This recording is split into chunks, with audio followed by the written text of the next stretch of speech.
Bom dia. Sexta-feira, 10 horas da manhã, hoje é dia 10 de novembro e mais uma edição do Cresce Esclarece está começando agora.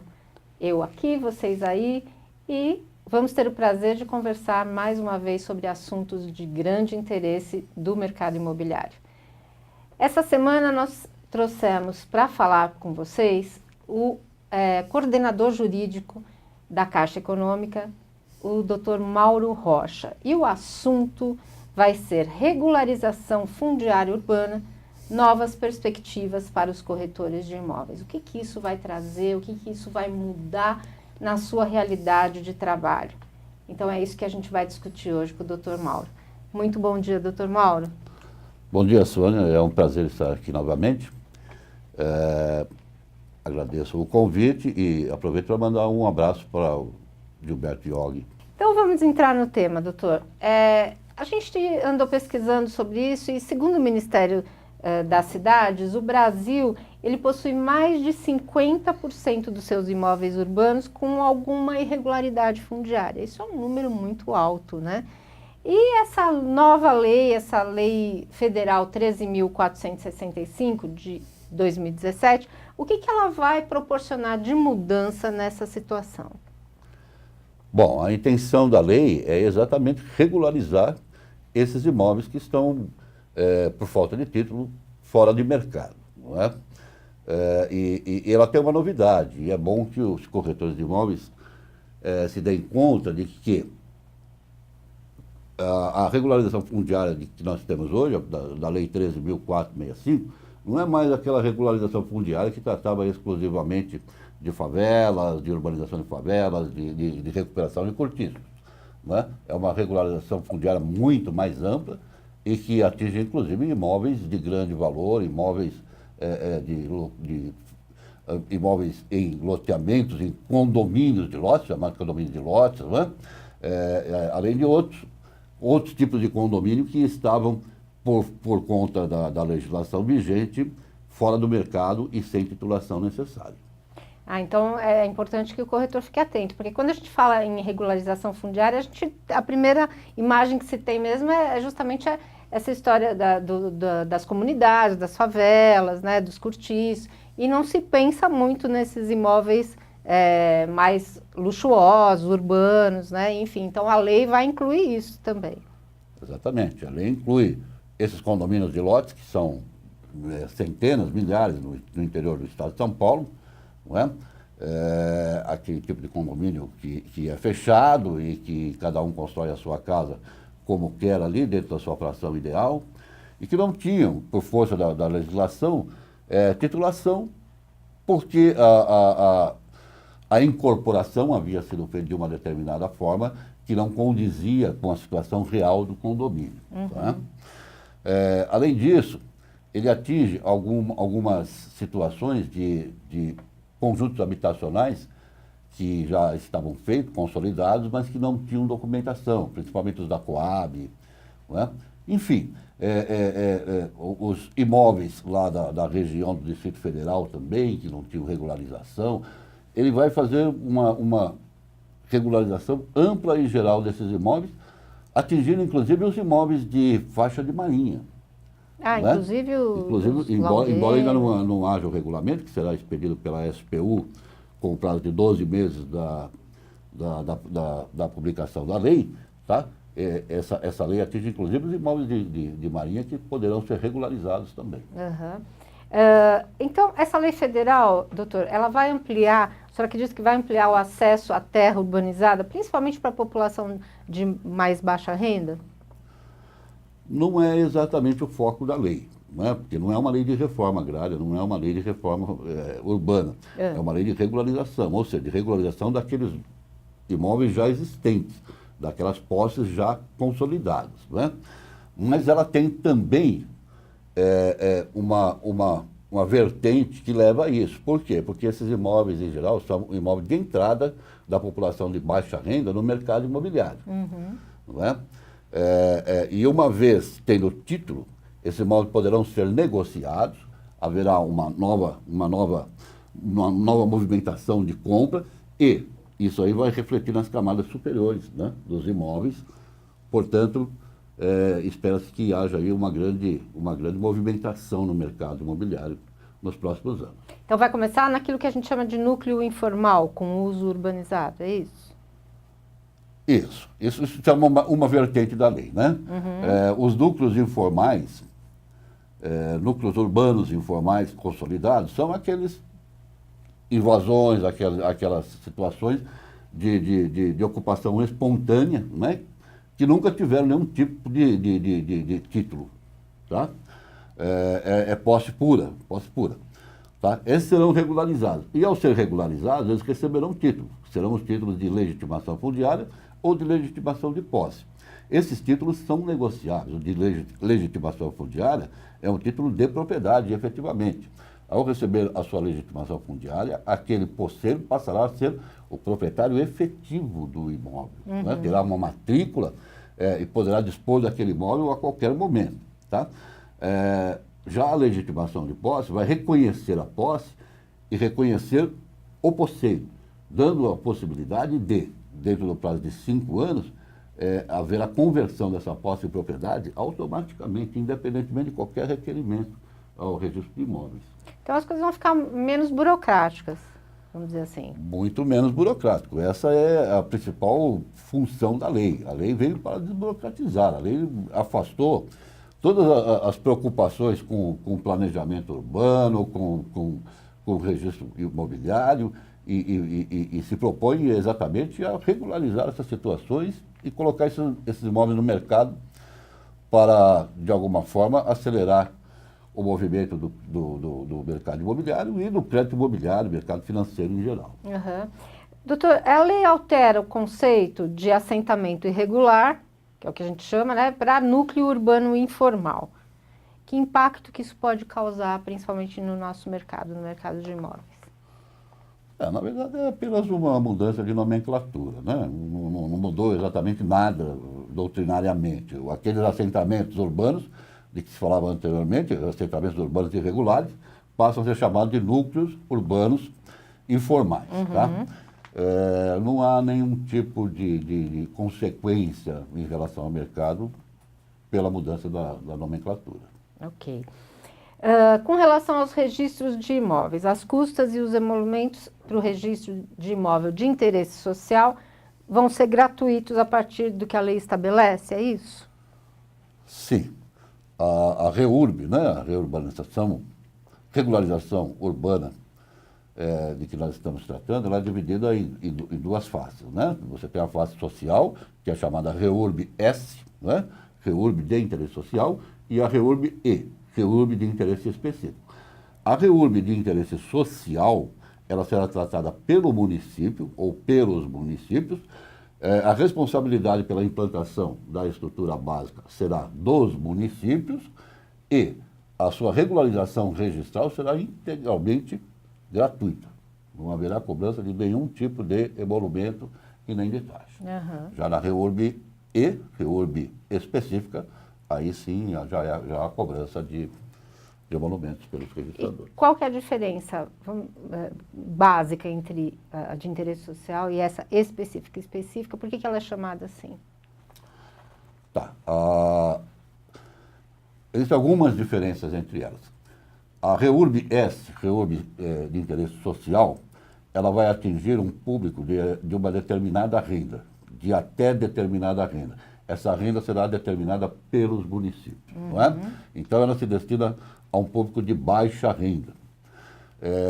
Além de se destinar ao público de baixa renda, a responsabilidade pela estrutura essencial lá da gleba será de responsabilidade do município, não é? E haverá gratuidade registral. Já a REURB-E vai atingir o público que exceda essa renda mínima da REURB-S. No caso da REURB-E, da REURB de específico, né, a responsabilidade pela estrutura básica pode ser atribuída aos beneficiários, tá?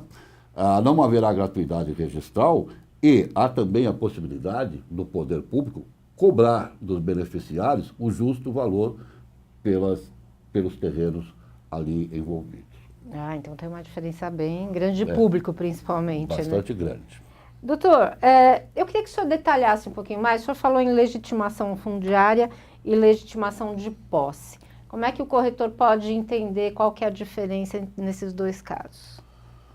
Tá, esses são os dois títulos que resultarão da REURB, não é? De uma atividade de REURB. Nós temos duas situações. Temos uma situação em que existia o que agora é chamado de núcleo urbano informal consolidado. Tá? Núcleo urbano informal consolidado é aquele núcleo de difícil reversão, ou seja, aquela ocupação que não há mais como voltar atrás, não há mais como reurbanizar aquilo, como refazer aquela situação. Ou tirar aquelas pessoas de lá. Ou tirar aquelas né? pessoas de lá. Não é? Neste caso, dos núcleos urbanos informais consolidados, existentes até o dia 22 de dezembro de 2016, que é a data da publicação da medida provisória 759, que deu origem à Lei 13.465, tá? A REURB feita nesses núcleos resultará no instrumento de legitimação fundiária, que é um instrumento de transmissão de propriedade efetiva. Não é? Aquele que receber uma legitimação fundiária, ele vai receber um título de propriedade originária, ou seja, desvinculado de qualquer proprietário anterior, sem nenhum ônus, sem nenhum tipo de ônus, tá? E esse título será registrado no registro de imóveis e, a partir daí, ele é o proprietário, ele pode dispor daquele bem a qualquer momento, da forma que melhor entender. Já a legitimação de posse é o título que se dará a outro tipo de núcleo urbano informal não considerado consolidado ou não existente em 22 de dezembro de 2016. Nesse caso, ao invés de um título de transmissão de propriedade, o beneficiário vai receber um título de reconhecimento de posse, ou seja, o Estado vai reconhecer que naquele momento ele estava na posse daquele imóvel, vai reconhecer quem é o posseiro, vai dizer o nome do posseiro, tá? E a partir de então começa a contar o prazo de 5 anos para a conversão dessa legitimação de posse em instrumento de propriedade efetivo. E essa conversão independe de qualquer tipo de atividade estatal, ela é automática. Passados 5 anos, aquilo se transforma efetivamente num documento de propriedade. Então, para resumir, a legitimação fundiária já atribui a propriedade ao beneficiário, ok? Tá? Então, a partir daí, ele é o proprietário, ele pode vender, qualquer corretor de imóveis pode intermediar aquela negociação, aquela transação, sem problema nenhum. Isso é um imóvel comum, como qualquer outro. Imóvel comum como qualquer outro. Lá, já a legitimação fundiária vai aguardar 5 anos para se transformar em propriedade. Mas, no entanto, a legitimação fundiária, ela pode ser negociada. Ah, então o corretor também pode participar dessa negociação?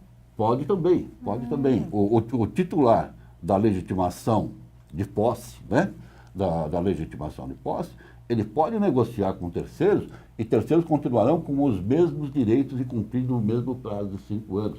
Então, também é um negócio importante para os corretores de imóveis. Sim, abre novas possibilidades. Atuar nessas negociações. Porque a gente vê, por exemplo, no caso do Minha Casa Minha Vida, principalmente na primeira faixa, né, existe aquela carência, né, aquele prazo de carência, do corretor não poder participar de nenhuma negociação, da pessoa que recebe o imóvel também não poder negociar em um prazo de 10 anos, né? Sim. Então, isso dificulta, né, o trabalho, principalmente o trabalho do corretor, nessa faixa ele não pode atuar, né? E aí, nesse caso, não. Nesse caso, vai abrir, então, um leque maior de possibilidades para o profissional do mercado imobiliário, né, doutor? Sim, completamente diferente. Inclusive, a Lei 13.465, ela traz disposição sobre a Minha Casa Minha Vida e ela determina como fator de vencimento antecipado de toda a dívida a transação com o imóvel antes do prazo da liquidação, ou seja, antes dos 10 anos de pagamento daqueles imóveis da faixa 1. Não é? vendeu, transferiu, fez qualquer tipo de negócio, vai haver o vencimento antecipado, não tem dinheiro para fazer o pagamento, vai para a execução. Ok? E retomada do imóvel. No caso da legitimação de posse, não. Ele tem a posse e ele pode negociar essa posse a qualquer momento e aquele que adquirir a legitimação de posse vai continuar cumprindo o mesmo prazo. É bem diferente, né? O corretor precisa ficar atento também com relação a isso, né? Perfeito. E como é que vai funcionar, doutor, o direito real de laje? Na verdade, houve uma modificação, né, com isso, com essa lei? O direito real de laje, ele já existia de fato, né? Principalmente no Rio de Janeiro. No Rio de Janeiro, né, ele é muito utilizado. E ele foi incorporado agora com a Lei 13.465 ao Código Civil.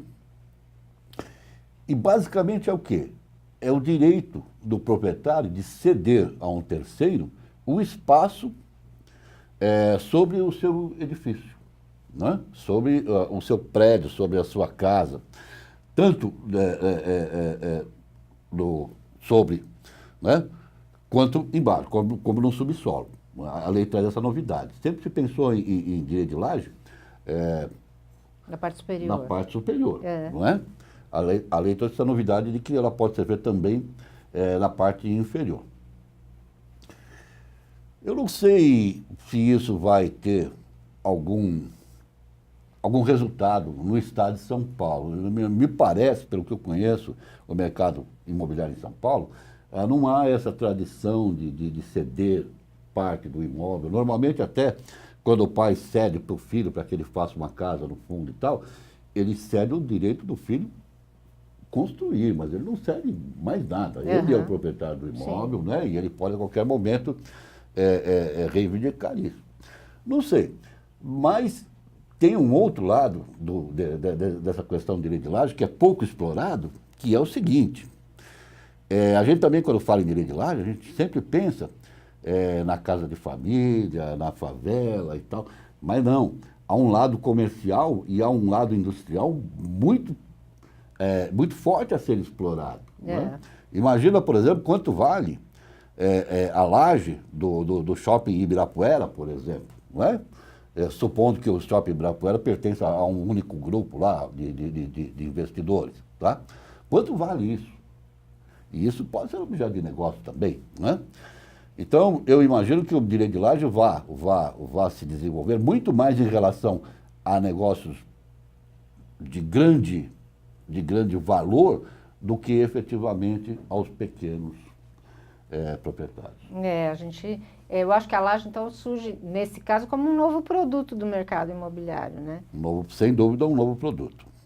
Passível de ser alienado.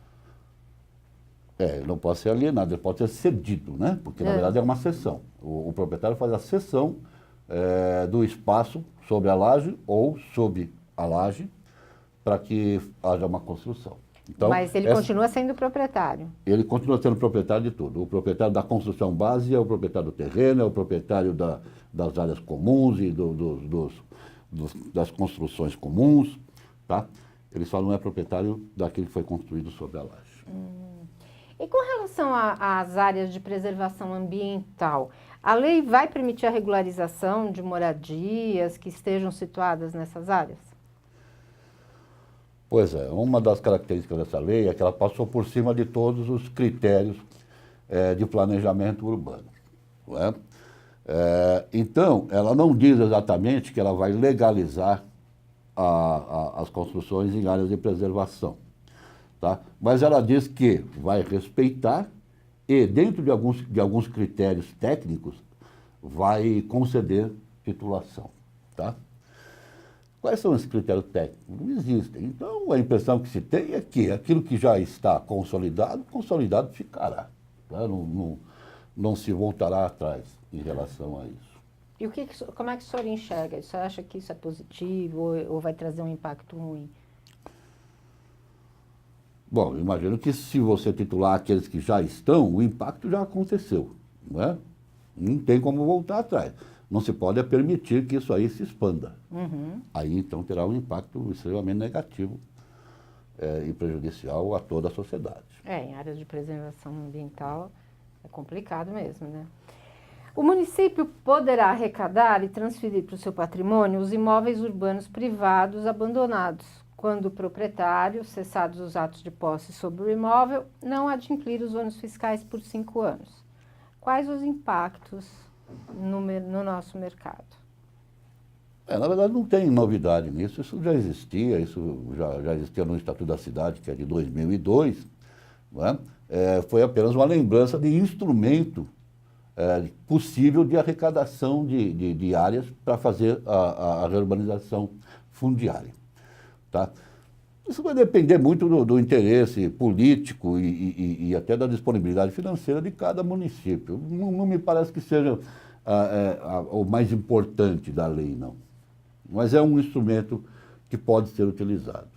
E com relação aos loteamentos, doutor, nós temos inclusive como uma comissão de loteamentos no Cresce, ela é formada em cada delegacia, nós temos grupos, membros de grupos de trabalho, que atuam junto às prefeituras, junto ao próprio governo do estado, para legalização, para regularização de áreas, né? O que a lei traz de novidade que seria importante que o nosso grupo de loteamentos ficasse atento e já se preparasse para essas alterações? Em relação aos novos lançamentos, aos novos loteamentos, a lei não traz nenhuma novidade, tá? Mas a lei traz novidades em relação aos loteamentos já existentes. E ela traz 3 tipos de novidade. Ela traz a regularização dos chamados condomínios de lotes, né? Que eram aqueles empreendimentos que eram constituídos sob a forma de condomínio, mas que, na verdade, eram vendidos em forma de lotes. Né? Fazendo com que o proprietário, ao invés de ser proprietário de um lote, ele era proprietário de uma fração ideal, de um condomínio, mas ele tinha o domínio sobre um terreno onde ele construía a sua casa, não podia registrar a construção, porque a construção era diferente daquilo que constava do memorial. Então, aquilo era muito confuso. E há, então, a possibilidade de regularizar isso a partir de agora. Tá? A lei traz dispositivos sobre isso, condomínio de lote. A lei traz também dispositivos sobre o chamado condomínio, loteamento fechado. Né? Também muito discutido a questão das associações, se elas eram legais ou ilegais, se podiam cobrar ou não podiam cobrar dos moradores. Então, ela traz dispositivos sobre isso, admite agora que se faça o loteamento fechado, né? Na verdade, a lei chama de loteamento de controle de acesso controlado. Tá? Então, ele pode ser fechado, mas não pode haver o impedimento de acesso das pessoas, porque as áreas, afinal, ali são áreas públicas, né? As ruas, as praças são áreas públicas. Mas pode haver a identificação dessas pessoas, né? Pode haver um controle de acesso dessas pessoas. Eu posso ter uma guarita ali? Pode ter uma guarita, para lá o visitante se identifica, ele não precisa dizer o que ele vai fazer, ele se identifica, eu vou passar por aqui, e passa e tudo bem. É evidente que na verdade não é tão fácil assim, né? Sim. Mas é o que no dia a dia, né? no dia a dia não é tão outra, fácil, mas é o que a lei determina. Ela reconhece a existência dessas associações, tá? E de alguma forma reconhece também que o morador é obrigado a pagar as contribuições à associação. E também tem outros dispositivos da lei que cuidam do loteamento clandestino e o loteamento irregular. O loteamento clandestino é aquele que foi feito sem que a prefeitura tomasse nenhum conhecimento. Né? De repente, o loteador encostou lá as máquinas e traçou as ruas e saiu vendendo. Então, esse é clandestino.